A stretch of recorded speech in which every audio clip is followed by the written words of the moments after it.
Hi, welcome.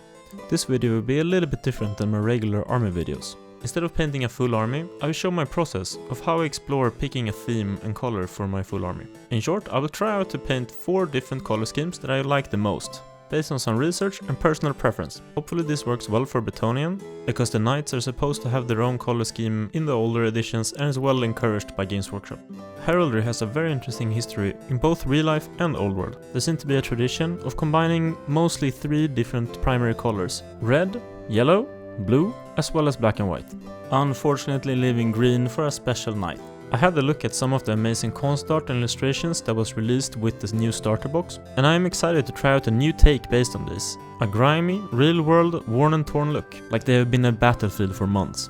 Jumping straight into it, I primed all the models in the same way, starting with spraying Chaos Black, after that spraying with white scar from a downwards angle, mimicking natural sunlight. For the first color scheme, I try out black and red, similar to the official Games Workshop color scheme.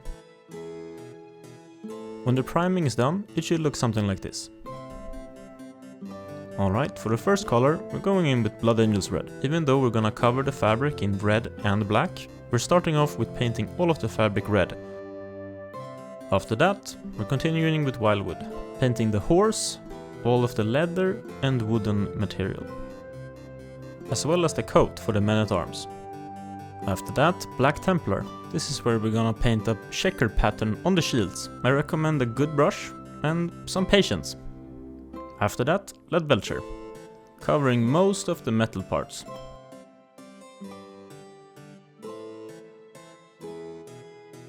Next up, Guilliman Flesh for the skin, although there's not a lot of it. After that, Retributor armour, painting the ornament on the helmet, as well as the small shields on the sides. And now we're adding the Bretonnian Transfers. I don't have the one from the starter box, but I have one from a previous generation. After that, Nuln. For the men-at-arms, we're painting the metal and the shield. For the knight though, we're covering most of it. After the Nuln has dried, I added Mephiston red to define the edges a bit more clearer. And for the final dirt layer, I used Typhus corrosion, stippling it on the bottom of the shield and most of the bottom of the character. For the base, I used dark earth from AK Interactive. While that is drying, I added Steel Legion drab on the rim. And after the texture paint has dried, I used a Ushabti bone to dry brush some highlights. And with some stippled on PVA glue, I dipped the base in static grass to create some nice tufts. And that's the first color scheme done. I was really happy with the weathering, so I continued on in the same style. For the next color scheme, I tried out the red and blue, like the box art and concept art. Starting off with Ultramarines blue for half of the character. Facing us, we're painting the right side blue and the left side red. And then, for the other side, we're going with Blood Angels red. I recommend putting a little bit of extra effort into the transition in between the red and blue. It makes a huge difference. Up next, Wyldwood. Pretty much the same thing for all the other color schemes. We're painting the coat and all of the leather parts.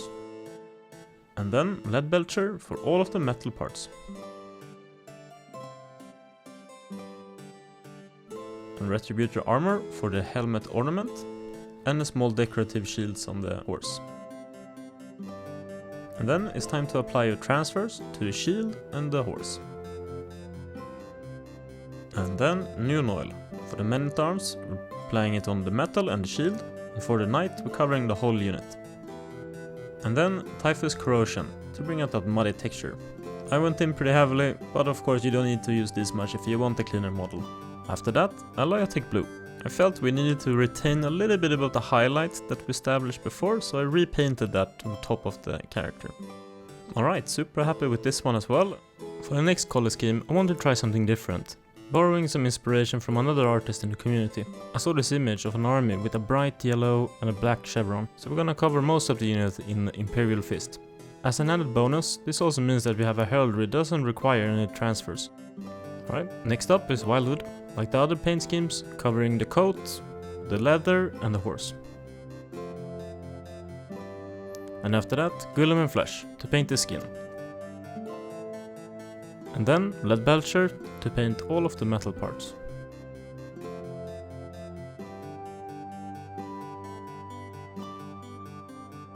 After that, Retributor armour.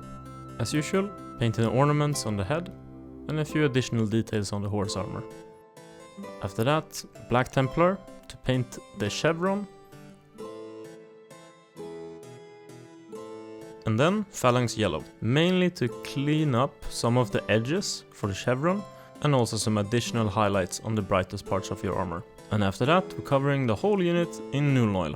This is gonna really create some grime on your character, so you can decide how much you want. After that, Black Templar. I thinned out the color with some water and added it to some of the recesses and also the bottom of the horse. And then Typhus corrosion. Like the others, stipulate on at the bottom to add some mud and dirt. Alright, yellow and black is done. To have such a bright color, the grime and dirt brought it down to earth a bit. I think it looked pretty badass.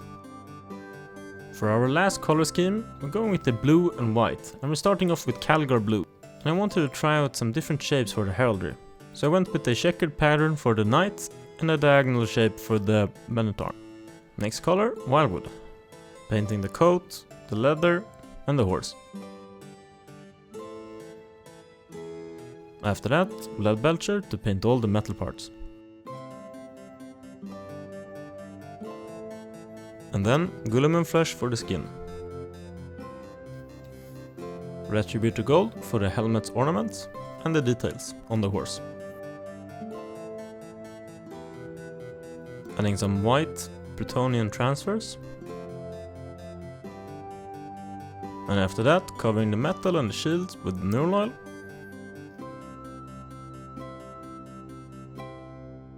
And after that, Black Templar. And we're using Black Templar like this, almost like a shade. Thinning it out with water and then just stippling it on where we want some shadow. And then Typhus corrosion to create that dirt and mud effect.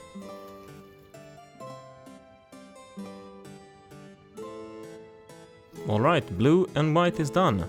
I think the result turned out really realistic, but almost too realistic. Maybe the white wasn't bright enough, and I might want to add some highlight to that. So, with all the 4 paint schemes completed, I must say that Games Workshop did a really great job reinventing and redoing these old miniatures. When looking back at some of these, maybe I took the grunge a little bit too far, but I think it helped out a lot with covering a few mistakes here and there. So I think it's a pretty powerful tool in speed painting. And the transfers were trickier than I expected, but I'm generally super happy with the results. Alright, if you found this was interesting or some inspiration for your own army, feel free to leave a like or comment, it helps me out a ton. Thanks for watching and see you later.